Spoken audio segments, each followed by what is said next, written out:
In the intro series, you learn that pendulums are energetic structures that feed on attention.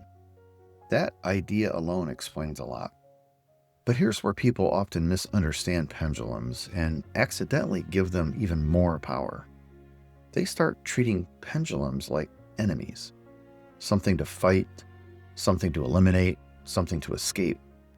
Reality transurfing takes a different view. Pendulums are not the problem. They are a natural part of how reality organizes itself.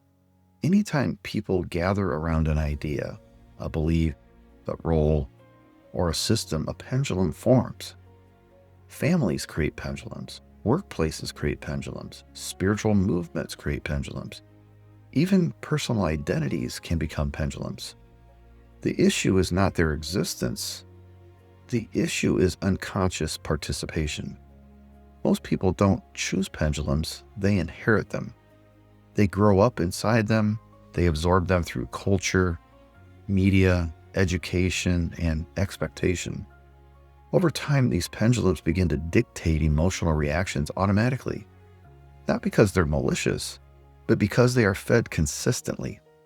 This is where the book goes deeper than most summaries. Zealand points out that pendulums don't care what you believe. They care how intensely you react. Strong approval feeds them. Strong resistance feeds them. Even strong attempts to break free can feed them. This is why fighting pendulums almost never works. When you argue with a system, defend yourself constantly, or prove you're right, you are still inside its field. Your energy is still being used. Here's a simple example. Think about a recurring argument you've had in your life. Same topic, same emotional spike, same feeling afterward. Even when you win the argument, you feel drained. That's a pendulum at work. It doesn't matter who's right. The emotional charge is what keeps the cycle alive. This is why pendulums often feel exhausting. They pull energy without offering clarity. Over time, people start mistaking that exhaustion for normal life. From the transurfing perspective, the most powerful response to a pendulum is not resistance, it's neutrality.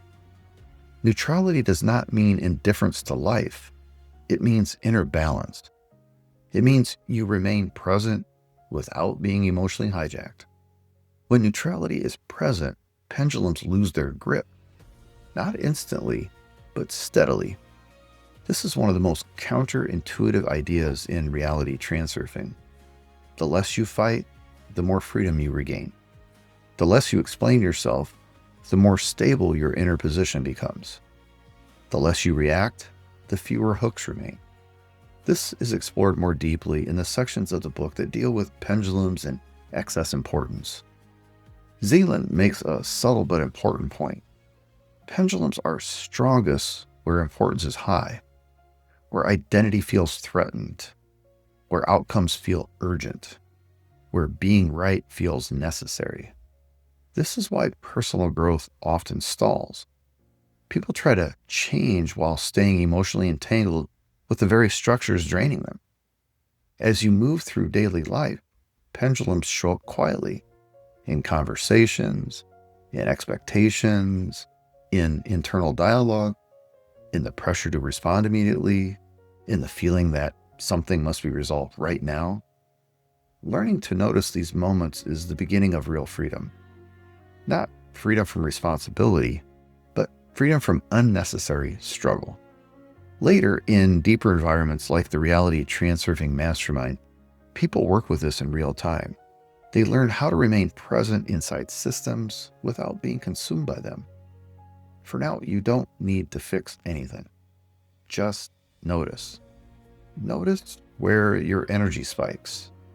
Notice where you feel pulled into defending, explaining, or reacting. Notice where neutrality feels difficult. That difficulty is not a flaw. It's a signal. And once you start seeing pendulums clearly, another realization begins to form.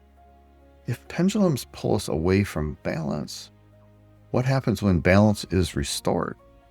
That's where the next principle comes in. When you're ready, move on to the next module.